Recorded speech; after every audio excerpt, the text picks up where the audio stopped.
I'm going to be showing you how to make this gorgeous pumpkin. I have done a pumpkin pattern before and lots of people asking how to make it bigger. So I have created this pattern, and with this particular pattern you can make it as large or as small as you like. So I'll talk to you about how you can adapt this to make it to the size that you want. I am using this Debbie Bliss Cashmerino Aran, which is absolutely beautiful. It comes in some really gorgeous shades, which I think will make some really nice and different type of pumpkins. I am going to be using a 5mm crochet hook. You will also need a darning needle, a pair of scissors and some toy stuffing. As always, I'll leave a link in the description box below for you of where you can find these things. But before we get started, don't forget to click that subscribe button if you like my tutorials, and also click the bell button to keep up to date with all of my latest videos. So for this particular tutorial, I'm going to show you how to make the main part of the pumpkin in this video, and there will also be a separate video for this cord just here, but I'll leave all the links in the description box below, and I'll leave a little thing here when the time comes to do the second part of the tutorial. And then also for this demonstration, I'm going to use this soft lilac colour for the actual pumpkin, and I think this will make a beautiful pumpkin.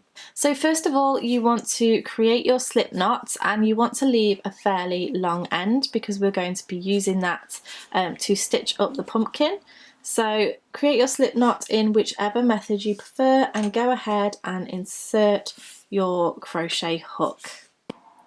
So to do the same size pumpkin as I've done here, we are going to start off by chaining 17. So grab the yarn and pull through, yarn over, pull through, yarn over, pull through, yarn over, pull through. Go ahead and chain 17 and then meet me back once you're ready. But if you are wanting to make this larger, then just keep chaining until you get to roughly the height of how big you want your pumpkin to be. It is going to squash down a little bit, so maybe take a third off that length, but go ahead and chain as many as you like. But as I say, for the size that I've done, go ahead and chain 17. So here we are, this is my chain of 17. I'm just going to grab this pumpkin here, and you can see if I hold it up, if you take about a third of the chain off, that is kind of the size that your pumpkin is going to be. So here is my chain 17, and what we're going to do is we're going to do a double crochet into the back bumps of each of these chains. So as you're looking at the chain here, you can see the V's like this, but if you turn it round, you can see these back loops just here, or the back bumps. There's many different names for lots of different crochet techniques, but this is what we're meaning just here. I do have a separate video really going into depth into that, so I'll leave that in the description box below. So we're going to go into the second chain from the hook. So this loop on the hook doesn't count. This is the first chain and this is the second chain. So we're just going to twist it round to find that back bump, and we're going to do a double crochet. So a double crochet is a UK term. In the US, this is known as single crochet. So go ahead and insert your hook, grab the yarn, pull it through, and then yarn over, pull through. Into the next one, insert your hook, yarn over, pull through, and then yarn over, pull through two, and then work your way all along that chain until you get to the very end. So we will have done 16 stitches. So go ahead and pause the video, work your way along, and meet me back once you're ready. So now we've created our first row, it's now ready to go on to row 2, and row 2 is a simple repeat over and over. So we want to add a bit of texture to our pumpkin. So what we're going to do is create a ribbed stitch. So you want to go ahead and chain 1 and turn, and this chain 1 isn't going to class as a stitch at all. So we're going to do a double crochet into the back loop of each stitch all along this row. So your very first stitch is going to be at the base of this chain one. So you want to go ahead and insert your hook into that back loop. So I'll just show you that. This is the chain, this is the top of the stitch. If you were going in normally, you would go through both of those stitches, but you can just go through that back loop and go ahead, grab the yarn, pull it through. You'll have 2 loops on the hook, and then yarn over, pull through 2 loops. So move across to the next stitch under that back loop, grab the yarn, pull it through, yarn over, pull through 2, and again into the back, grab the yarn, pull it through, yarn over, pull through 2, and you're just going to work your way all the way along until the very end of this row.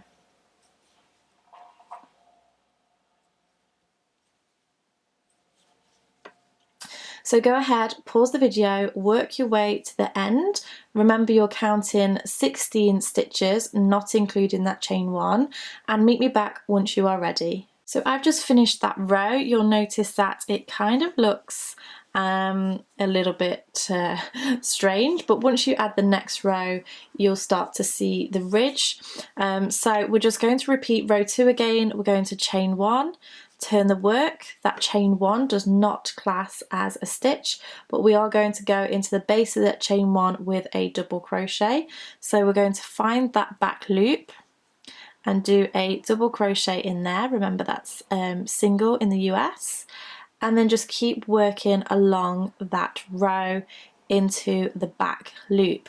So because we are working into the back loop all the time on each row, that's what pushes the stitches forwards and backwards in order to create that beautiful textured look. So what you're actually going to do is if you're doing the same size as me, you are going to do a total of 34 rows. And what that works out as is it works out at 3 times the length of the width of the project that you have. So if you are doing a larger piece, then you just want to measure how wide it is, and then you want to work until it's 3 times that measurement. So it's 3 times as high than it is wide. I'll show you a really easy way to measure that once I've built this. So go ahead, pause the video. I'm going to work a few more rows and then show you once my piece has finished and show you how to put it together. Okay, so this is my finished piece. This is actually 34 rows, and I did say that I'd show you how to really easy measure how this is 3 times the length of the width. And all you want to do is bring up one corner to the edge like this. That is a third, and then if you bring up this side again, that is another third. So if you're just working and you don't want to keep getting a tape measure out, then that's just a really, really easy way of doing it and just building your work until it gets to that point. So once you have finished, you want to leave a really long tail. So I kind of go a bit overboard with this, but I just leave it really, really long because we're going to use that to cinch in the top and the bottom. And then pull that out. That'll probably be way too much, but I'd rather have more than not enough. And then this side is what we're going to do to actually connect one edge to the other. So go ahead and thread that up. So this is your very first tail end, and then we're going to work up the sides. So I've just threaded up my needle. What you want to do is pull one end to the other, so technically the top to the bottom, and you're just going to do a nice simple stitch all the way along this edge. So you just want to hook under one stitch from one side and then the other stitch from the other side, and just run all the way along. So just as you're working, make sure that it's staying nice and level from one side to the other. It doesn't matter if you miss a stitch, you can either go into every single stitch or every so often skip a stitch. But hopefully you've left a long enough tail to sew this all up. If If not, it's not a problem to just snip off some more yarn and tie it on and add it, but it just makes it a little bit easier if you just use the end. So we're just coming up to the end just here. What I like about using this bit as well is that it just saves in sewing in an extra end. So when you get to the end, make sure that you go inwards. And then what you want to do is just weave your hook into the work and go down the seam. Just let it catch in the yarn, and then you want to go back up the other way. So just weave your needle inwards. Sorry, I think I said hook before. So weave that backwards, and then if you have enough you can go backwards again. I'm just going to snip that off. Then what you want to do is turn this inside out, and then you can see that that is just nice and neat that way. And we're going to thread up this end. So I left a really, really long end here. And this is the fun part. So what you want to do is, starting of where this finishes, you simply want to run along the edge and you want to go in and out of these stitches. It doesn't have to be perfect, you don't have to do row by row, you just want to go in and out. What I would suggest is that you do about a needle length first, pull that through, and then just keep working your way round and pull it through. So go ahead, pause the video, work your way round to the very beginning, and then I'll show you what to do from there. Okay, so I've worked my way all the way around. Now what I'm going to do is just gently hold on to the beginning and then pull this piece of yarn just here. You'll notice it's going to cinch in this very center circle. So just keep pulling.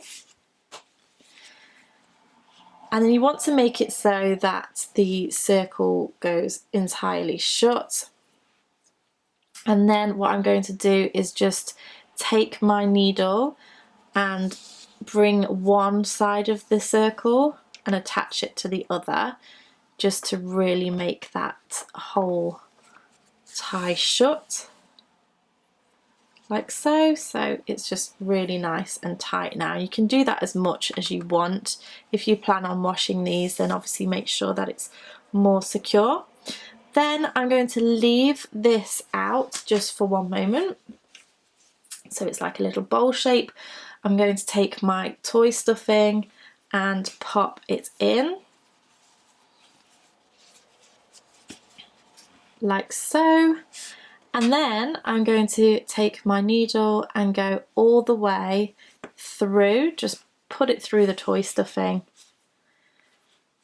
And then we're going to do exactly the same on this side that we did on the other. So just bring your needle over.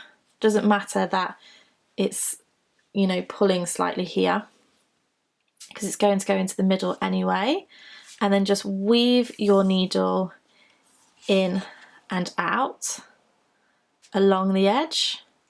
Doesn't have to be neat, doesn't have to be specific, just weaving it around. So go ahead, pause the video, weave all the way around, and I'll meet you back in just a moment. Okay, so I've now gone all the way around, and now I'm going to pull this and then cinch that closed. And then you notice when you pull, because it's connected from one side to the other, it automatically pulls it in a little bit. But I'm going to do exactly the same as I did before. So I'm going to go across to the opposite side of the circle, just to cinch this closed a little bit more. So this bit here is going to be the top of the pumpkin, and this is where we're going to attach the stem. So there we go. If you want to cinch that pumpkin even more into the middle, so that it is a little bit flatter, you can simply go back to the other side, draw it in, and then go back upwards again.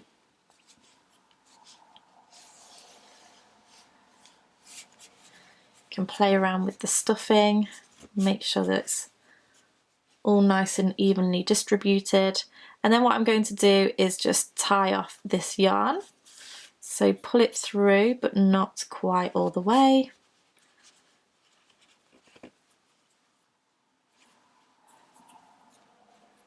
And then bring that all the way through. And then pull across to the opposite side and snip off the yarn.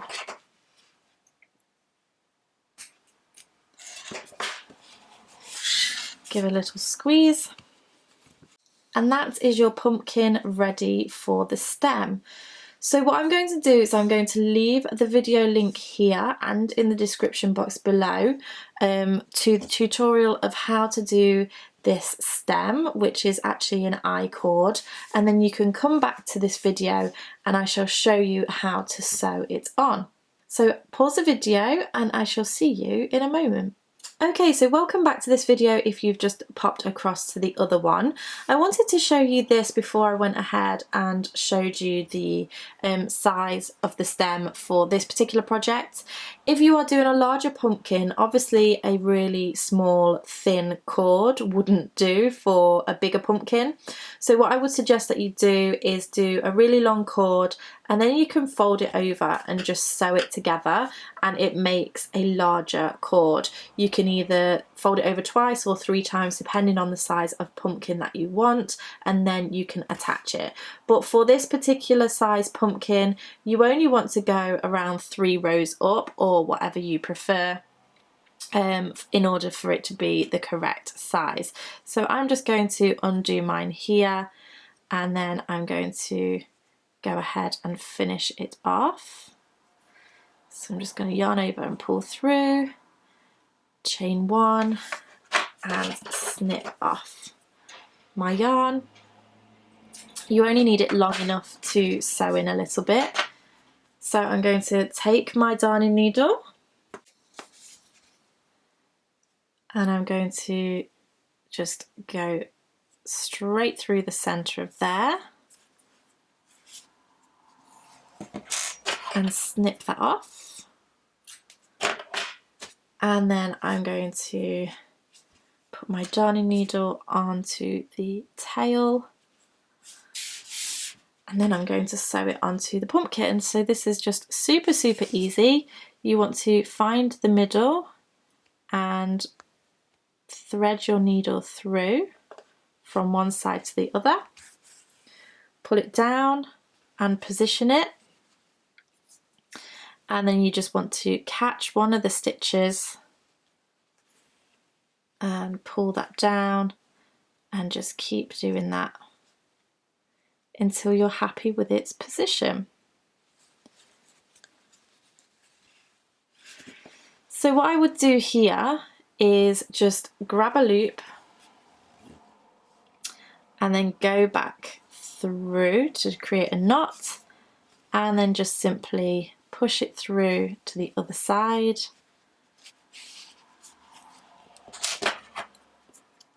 Pull it tight, snip it off, and then because you've pulled it tight, it will retract back into the work.